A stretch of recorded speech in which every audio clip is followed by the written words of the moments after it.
चुनाव आयोग पर राहुल गांधी ने कई आरोप लगाए। इस समय सुनाते हैं आपको राहुल गांधी क्या कह रहे हैं। लगे और जो हमें मिला है वो एटम बॉम्ब है, मतलब एटम बॉम्ब है, फटेगा तो आप इलेक्शन कमीशन आपको दिखेगा नहीं हिंदुस्तान में।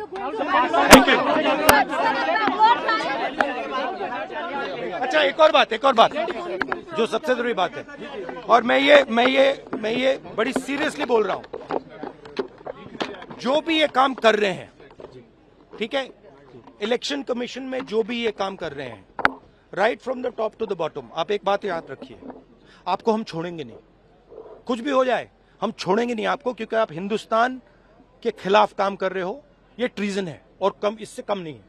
तो आप याद रखिए, आप कहीं भी हो, रिटायर्ड हो, कुछ भी हो, ठीक है, हम आपको ढूंढ के निकालेंगे। Thank you. कर्नाटक शुरुआत करेंगे सर इस बात की, कर्नाटक को लेकर भी आप बीजेपी के लिए करा रहा है, ओपन एंड शट है। देते बड़ी स्ट्रांग स्टेटमेंट राहुल गांधी की, और बिल्कुल तीखे लहजे में उन्होंने चुनाव आयोग को कटघरे में खड़ा किया।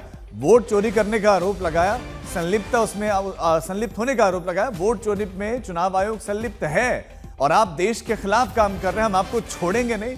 इन शब्दों का राहुल गांधी ने प्रयोग किया है। और आपको बता दें कि बिहार में एसआईआर का जो ड्राफ्ट है वो भी जारी कर दिया गया है, 3 बजे अपलोड भी कर दिया जाएगा चुनाव। और इसको एसआईआर को लेकर लंबे समय से प्रदर्शन चल ही रहा है, ऑपोजिशन विरोध कर ही रहा है, और अब राहुल गांधी ने एक बड़ी स्टेटमेंट दी, बड़ा आरोप भी उन्होंने चुनाव आयोग पर लगाया।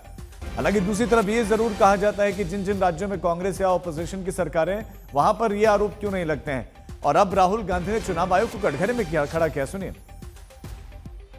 100 लाइटली नहीं बोल रहा हूं मैं, 100% प्रूफ के साथ बोल रहा हूं, ठीक है।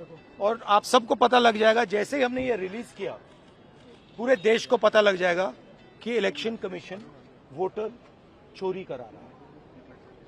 किसके लिए करा रहा है? बीजेपी के लिए करा रहा है। ओपन एंड शट है, नो क्वेश्चन। हमें मध्य प्रदेश में सस्पिशन था, लोकसभा में सस्पिशन था, महाराष्ट्र में वो थोड़ा आगे गया, स्टेट लेवल पे हमें लगा कि यहां पे चोरी हुई है। वोटर एडिशन हुआ था, 1 करोड़ वोटर्स ऐड हुए थे। फिर हम थोड़ा डिटेल में गए, हमने कहा देखो अब इलेक्शन कमीशन तो मदद नहीं कर रहा है, तो थोड़ी ग्रैन्युलैरिटी में जाना है, गहराई में जाना है, तो हमने अपना ही इन्वेस्टिगेशन करवाया।